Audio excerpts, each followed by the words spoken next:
السلام عليكم ورحمة الله وبركاته. ما أنت مقالة نصوب بحي مددير كدبان برنامج معناها أن سي عادي أو ساعد وتضبطي في نمية يوروب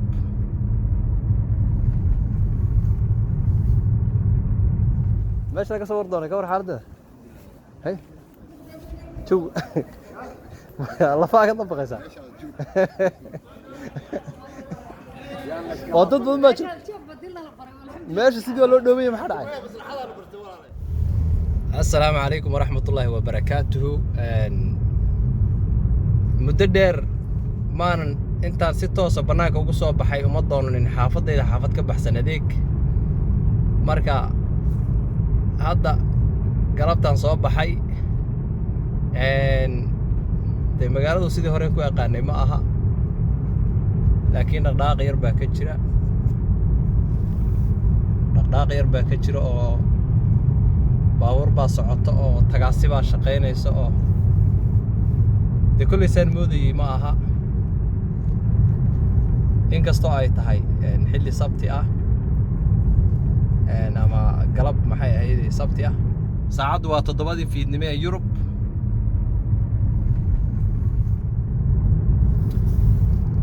maqaayadaha oo kale iyo baarasha iyo waxyaabahaas meelaha maaragtay meeshii kafeeyada laga cabeeyay iyo si toos ah ayaa albaabada la isugu laabay laakiin daaqada unbaad wax ka qaadan kartaa intaad istaagto unbaad daaqada maaragtay ka qaadan kartaa ama meeshan baabuurta loogu talagalay baad gelaysaa markaasaad sidaasaad marka kaga gadanaysaa waxaad u baahan tahay laga maarmaanka marka alxamdulillah waa weli jawigu waa fiican yahay magaalada Helsinki baan joogaa aad iyo aad baawur badan baa socota dad badan baa dhaqaaqaya kulli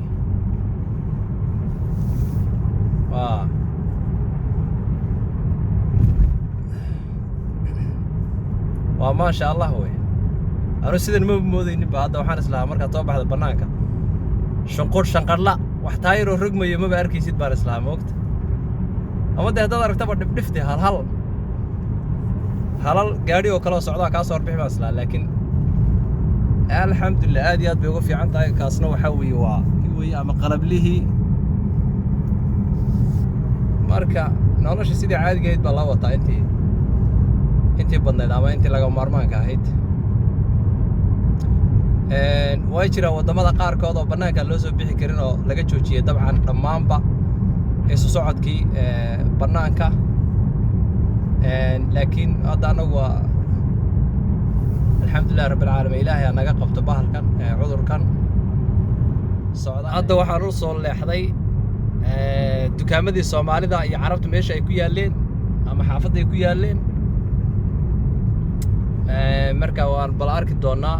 ayaan dhaweyd kulay waxa looga digayay inay dad fara badan oo isugu yimaan jiray ay isugu yimaadaan marka waa soo eegi doonaa sida xaaladooda ay tahay iyo bal inaan adeeg ka soo helo meelahaas dhalinyaro fara badan baa taagan oo hal meel wada taagan oo soo dhaafay inay kaamiradu qabatay in kale ma sheegi karo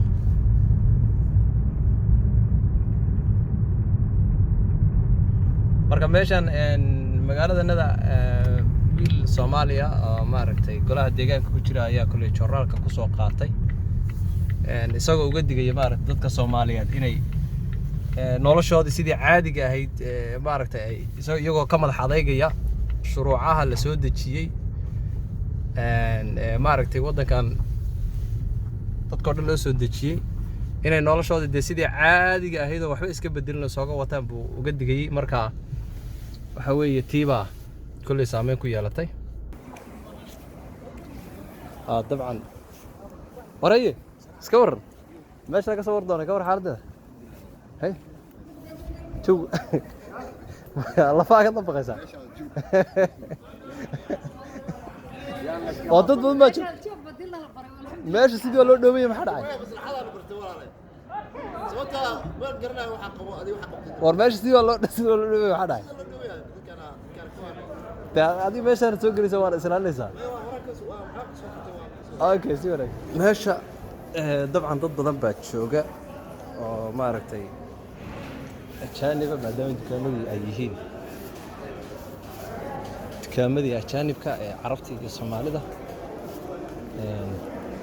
marka dadka qaarkood baa halkaa joog ku dhahay saaxiib ay soo dhawaan halkaa iga istaag halkaa iga istaag oo cabsi ku jirta dabcan waana loo baahan yahay aad bay u fiican tahay dukaamadii hilibka iyo caadi bay u shaqaynayaan oo kuwaas maasha allah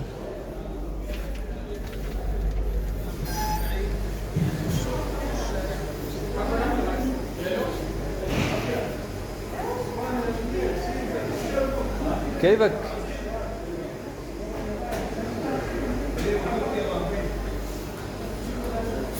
يوكس كيلو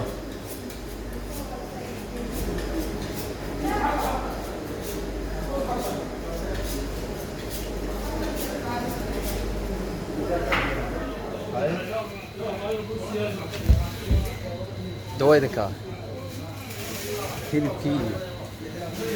hilibkii iyo digaagii waxaad u baahnay bariiskii waa soo dooran karaa dukaamadu ma xidhno marka nolosha sidii caadigeed bay u socotaa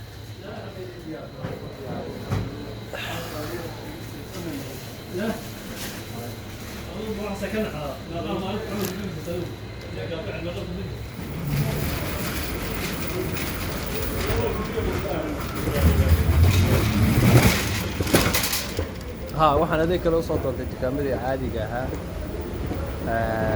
marka halka waxaad moodaa in nolosha sidii caadiga ahayd soo socoto maasha Allah waxoogaa dadka un baa intii hore ka yar laakiin sidii caadiga ahayd loogu talagalay nolosha socota wax isbedel oo aad u weyn ma muuqdo markaan u fiiriyo maalin sabti ah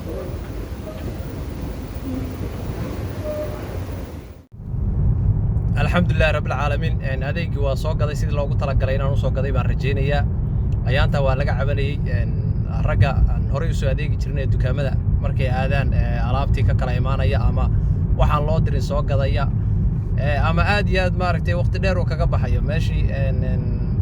markii maaragtay ay gabadhu aado ama xaasku ay aado